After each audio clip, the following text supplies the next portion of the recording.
Welcome everyone to Blender to Unreal Engine 5, the complete beginner's guide. And in this course, you're going to actually find out how to create a fully flushed out model from scratch, a Viking hut, all the way through then to render it out in Blender, and then finally on to Unreal Engine, where we're going to set everything up as an environment where you actually be able to walk around your own model. So let's quickly take a look at that, then what we're actually going to learn. So if I open up the download pack, which is here, we'll see first of all that we've got a reference, which is our human reference. So this is a scaled model of a human where we can base everything off. The next thing we've got is our textures. So in the download pack, you'll have all of your textures in there ready to use to make it really, really easy. And I'm actually going to show you as well how to actually create your own thatched roofs. So you'll be able to then learn how to create your own textures. And you'll also receive the thatched roof Blender setup. So you'll be able to go back anytime you want and either change out how we've, the models that we've put in there for your own liking or something like that. Or you can set up your own blend file. It's completely up to you. Next on the download pack, we've actually got our Viking hut. This is the complete build that I created for this course, and you'll be able to go in there and have a look and reference anything you actually need. We're going to go into more of this actually as we go on in the course. So if you're brand new to Blender or to Unreal Engine 5, don't worry, we're going to go through everything. The next thing we're going to look at is the main image that I rendered out in Blender. So we're going to do a full render in Blender, complete with water and this kind of darkness at the back, the lighting, this wall that goes around there, all of the materials, and we're actually going to render that out. And the next one, we're going to actually how we did it in Unreal Engine 5. So you can see all of this scenery, all of this environment, including the lighting, the water, everything. You're going to learn how to do that as well. So it is the complete course from starting, from a cube in Blender all the way through to Unreal Engine 5, having your own game character walk around this actual environment. Let's now put those down. Now we've showed those, and let's discuss the actual Blender viewport, especially for those of you who are new.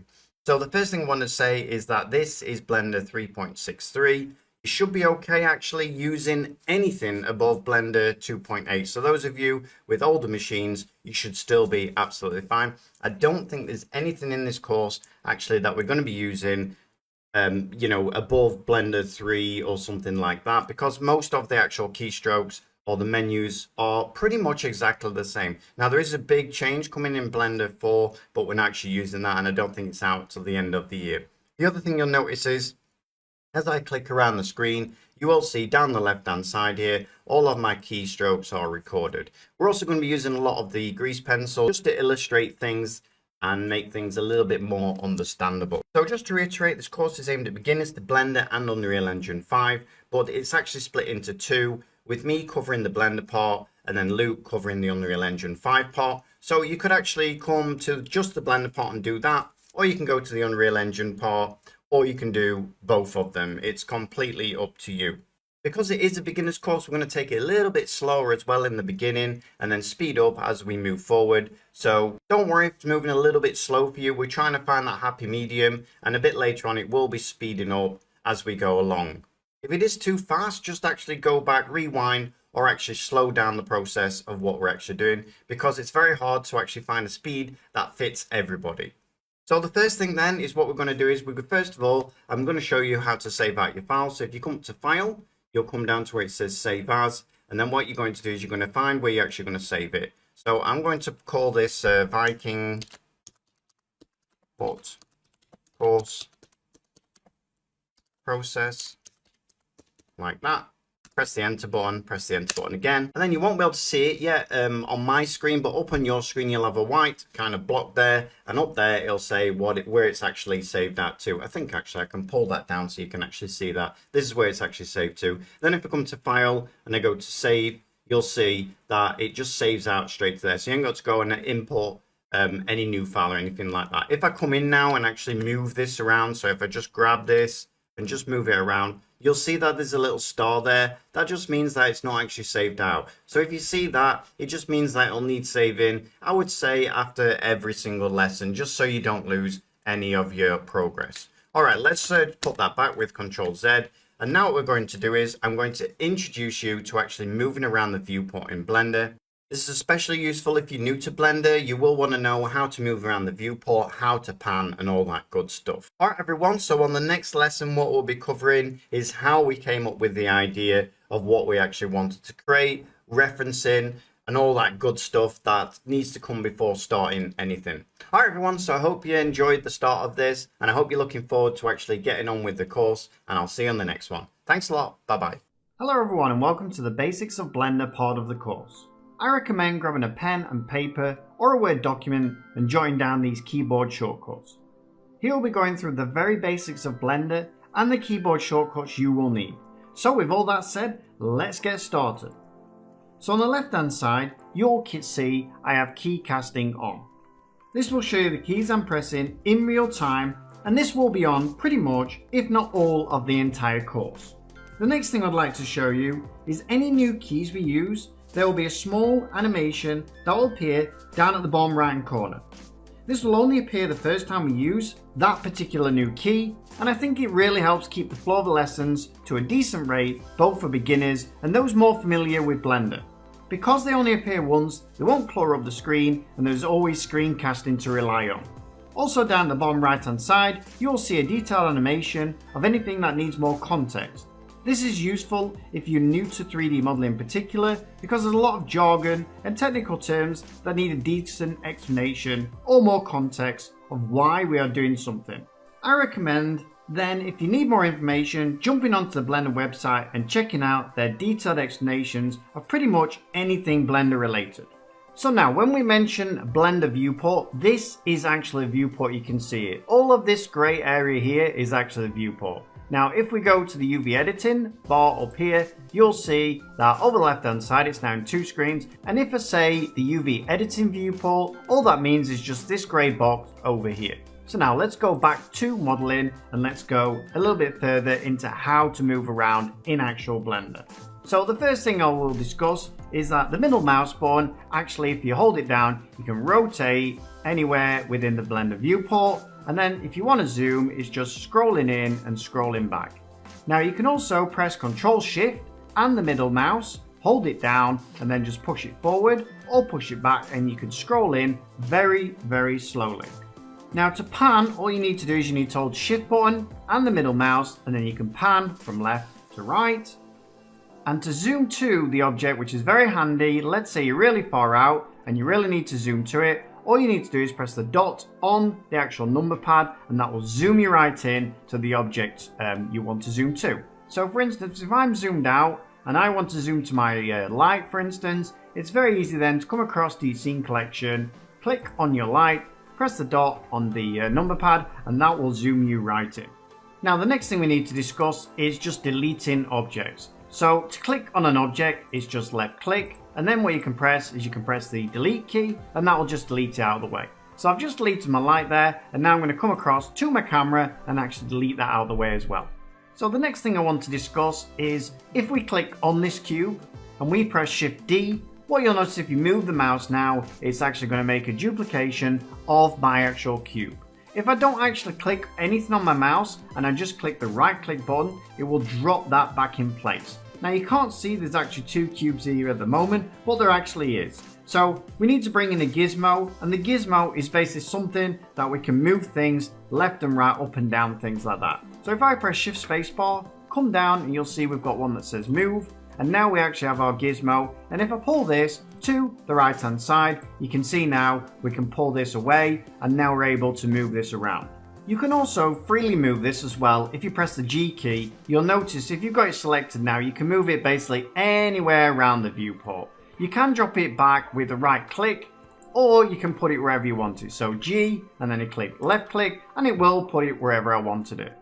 Now also, why the dot button, the zoom to button is important is if I press the dot button now, you will see that if I just zoom out and hold the middle mouse and rotate around, you'll see that I actually rotate around the origin of this actual cube. Now if I click on the other cube and I press the dot button, you can see now that I'm actually rotating around the origin of this cube. Now the next thing we want to discuss is object mode and edit mode. At the moment we are in object mode. We can't really do a lot with this cube except move it around.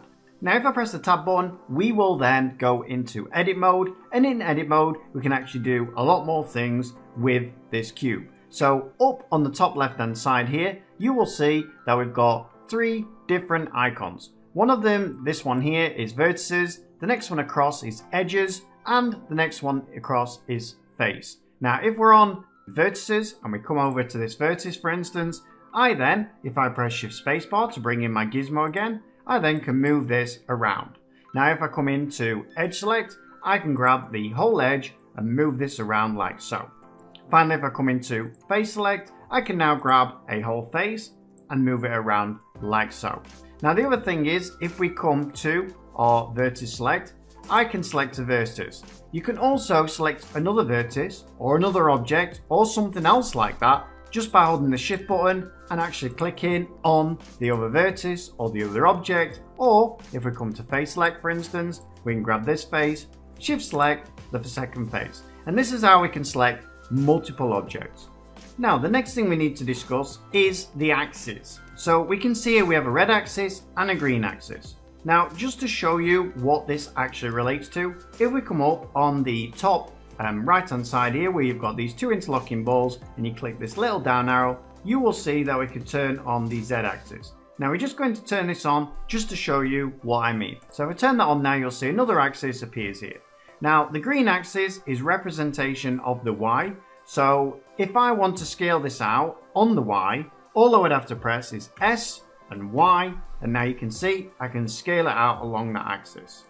Now if I want to scale it out on the X, so that's the red axis, I'd press S and X and I can scale it out along that axis. And again, the same thing. So S and Z, the up and down axis is Z, and it's S and Z, and then you can scale it up and down.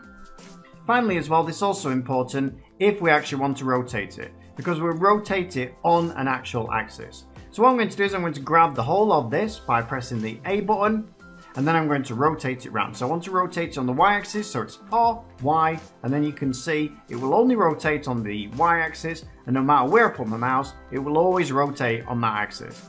To click it back to where it was, just again, the right click, and if you want to turn it, all you need to press is R and Y again, and then let's give it a degrees. So what we're going to do is we're going to press 90 on the actual number pad, so 90, enter button, and now you'll see it's rotated by 90 degrees. So just to summarize that, S is scale and R is rotate. Normally when we scale something or we rotate something, it's followed by the actual axis and then it's followed by a number, specifically when we rotate something. Normally when we scale something, we just hit scale, pull the mouse out and we'll scale it up. When we rotate something, it's normally R followed by the axis, followed by a number on the number pad. So now the last thing I want to discuss is if we go to object mode now, we need a way to actually view this a little bit easier than the way it is at the moment. Let's first of all turn off the Z axis, and what we'll do now is we'll use the number pad to actually view this. So if I press 1 on the number pad, that will go actually into this front view of our viewport. If I press 3 on the number pad, that will go into the side view, and if I press 7 on the number pad, that will go into the top view of our viewport. Now the opposite, to get to the opposite, all you need to do is you need to hold Control. So in this occasion we'll press Control and 7, and that will bring us to the bottom of this object in the viewport. Control 1 is the rear of the object, and Control 3 is the opposite side of the object. So now before we finish this section of the course, I need to show you something that's also very important. So if we come up to the top left hand side, you'll see you've got a button here that says Edit, and if we come down to Preferences, one thing that you should always do, that when you first download a Blender, you should always put on the status bar, which is this button here. And if I click all of these on, you will see now, if I click them all on and I close that down at the bottom right hand side here, you have all the details that you need. So for instance, we've got how many faces and how many triangles are actually in the scene, how many objects are in the scene, and the memory and VRAM that's actually taken up. This is really important if you want to get a good idea of how much power your computer is actually using and how many polygons and triangles are in the scene. Polygons and triangles you'll learn more about as we progress through the course. And that pretty much covers the basics of Blender, and I hope you all found that both helpful and informative, but more importantly, easy to understand. So now, as they say, on with the show.